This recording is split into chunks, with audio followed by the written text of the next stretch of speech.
Good morning students, मैं इस्माइल से प्रभा आज आपके साथ एक बार फिर से उपस्थित हूँ। और आज इस वीडियो में हम कक्षा 10 की भूगोल की पुस्तक का प्रथम पाठ संसाधन एवं विकास के बारे में पढ़ेंगे और इस पाठ को हम समझेंगे। बच्चों, संसाधन क्या होता है, पहले हम इसे समझें। हमारे पर्यावरण में उपलब्ध प्रत्येक वस्तु जो हमारी आवश्यकताओं को पूरा करने में प्रयुक्त की जाती है और जिसको बनाने के लिए प्रौद्योगिकी उपलब्ध है, जो आर्थिक रूप से संभाव्य और सांस्कृतिक रूप से मान्य होती है, वह एक संसाधन कहलाती है। इसका अर्थ है कि संसाधन वह है जो हमारी ज़रूरतों को पूरा करे, दूसरा आसानी से पर्यावरण में उपलब्ध हो, तीसरा ऐसी तकनीक हमारे पास हो जिससे कि हम उस संसाधन को पर्यावरण से आसानी से प्राप्त कर सकें, चौथा वह हमारे आर्थिक रूप से अनुरूप हो, मतलब उसे प्राप्त करने में हमें बहुत अधिक खर्चा करने की आवश्यकता ना हो, और पांचवा हमारी संस्कृति में हम उसे स्वीकार कर पाएँ। जो ये सब बातें पूर्ण होती हैं जिस भी चीज़ के अंदर या वस्तु के अंदर, वो सभी संसाधन कहलाती हैं।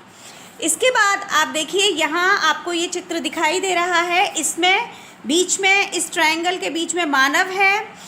एक तरफ आपको लिखा हुआ है भौतिक पर्यावरण यानी प्रकृति। इस प्रकृति से आप कोई भी रॉ मटेरियल, कच्चा पदार्थ प्राप्त करते हैं, प्रौद्योगिकी की मदद से उसको उसके ऊपर प्रोसेस करते हैं, मतलब उस पर क्रिया करते हैं, और विभिन्न संस्थाएं इसको व्यक्ति के काम आने लायक फॉर्म में या उसमें परिवर्तित करती हैं। जैसे कि आपने प्रकृति से लोहा प्राप्त किया, कच्चा लोहे को आपने उस पर प्रोसेस किया और वो विभिन्न फॉर्म में बदल गया। अब इस लोहे को आप अलग अलग फैक्ट्रियों में, वो फैक्ट्री एक हो सकती है जहाँ रेल के डिब्बे बनते हैं, दूसरी फैक्ट्री हो सकती है जहाँ कार बनती हैं, किसी और फैक्ट्री के अंदर बस बनती हैं।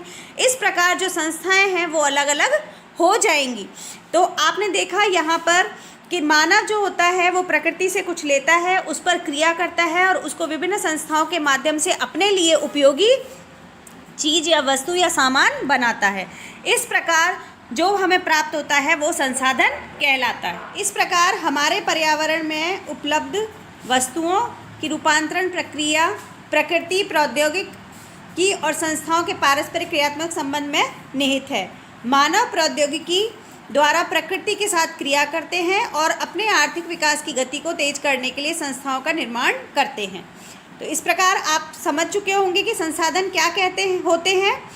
अब हम संसाधनों का वर्गीकरण समझेंगे, पर उससे पहले यहाँ आप इस चार्ट को देखिए। यहाँ हम इसमें समझते हैं संसाधनों के वर्गीकरण को किस तरीके से किया गया है। अब संसाधन कौन से होते हैं? प्राकृतिक होते हैं और मानवीय होते हैं। प्राकृतिक मतलब जो हमें प्रकृति द्वारा मिलते हैं, और मानवीय जो मानव के द्वारा बनाए जाते हैं। अब यहाँ देखिए, प्राकृतिक संसाधन नवीनीकरण योग्य यानी कि जिनको हम दोबारा बना सकते हैं, और इसका जो दूसरा भाग है वो है अनवीकरण योग्य यानी जिनको हम दोबारा नहीं बना सकते। अब नवीकरण योग्य आप देखिए, ये फिर दो प्रकार के होते हैं, सतत और जैव। सतत के अंदर जो लगातार चलते रहें, जैसे कि पवन और जल, ये हमें हमेशा मिल सकते हैं।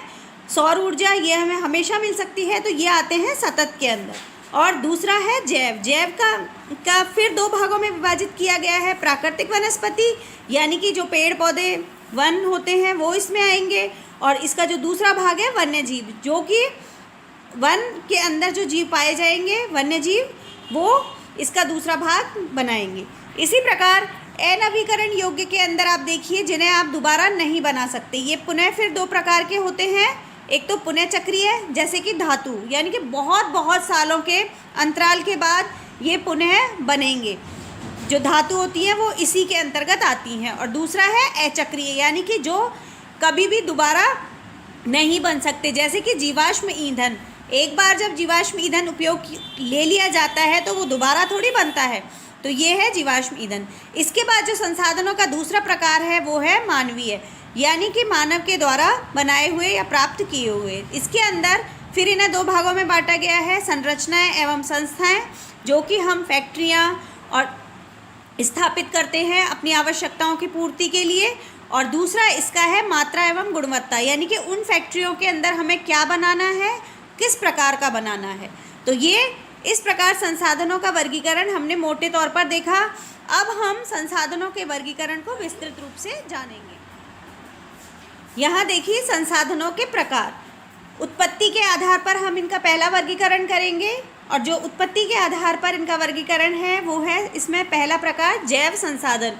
इन संसाधनों की प्राप्ति जीवमंडल से होती है। इसके अंदर कौन कौन होते हैं शामिल? मनुष्य, वनस्पति, प्राणी, मछलियाँ, पशुधन, जो भी कुछ जीवित प्राणी हैं वो सभी जैव संसाधन के अंतर्गत आते हैं। दूसरा है अजैव संसाधन। ये संसाधन हमारे वे संसाधन जो कि निर्जीव वस्तुओं से बने हैं अजैव संसाधन कहलाते हैं, जैसे कि चट्टानें और धातुएं। यानी कि अजैव संसाधन का मतलब जो जीवित नहीं है। अब देखिए जो हमारा दूसरा इसका प्रकार है वो है समाप्यता के आधार पर, मतलब ये कब तक चलेंगे और कब तक रहेंगे, ये कभी समाप्त हो सकते हैं या नहीं, उसके आधार पर फिर हम इन्हें भागों में बांटते हैं। इसका जो पहला भाग है वो है नवीकरण योग्य संसाधन, जो मैंने अभी आपको पहले बताया था कि जिन्हें हम वापस से बना सकते हैं या प्राप्त कर सकते हैं उन्हें हम नवीकरण योग्य संसाधन कहते हैं, जैसे कि सौर ऊर्जा, पवन ऊर्जा, जल, वन, वन्य जीवन आदि। इसके बाद जो दूसरा इसका भाग है वो है अनवीकरण योग्य संसाधन, मतलब इन संसाधनों का विकास एक लंबे भूवैज्ञानिक अंतराल में होता है। एक लंबे अंतराल का मतलब हमारे जीवन से कहीं बहुत अधिक समय अंतराल के अंतर्गत होता है, तो इसीलिए ये हमारे लिए अनवीकरण है, यानी कि हम अपने जीवन में इनको वापस इतने समय के अंतराल में नहीं प्राप्त कर सकते।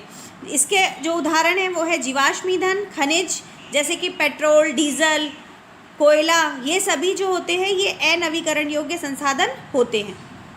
कुछ धातुएं होती हैं जो कि इसके अंदर चक्रीय हो सकती है, पर उनके लिए बहुत अधिक समय लगता है, बहुत बहुत वर्ष लगते हैं, तब वो पुनः बन सकती हैं।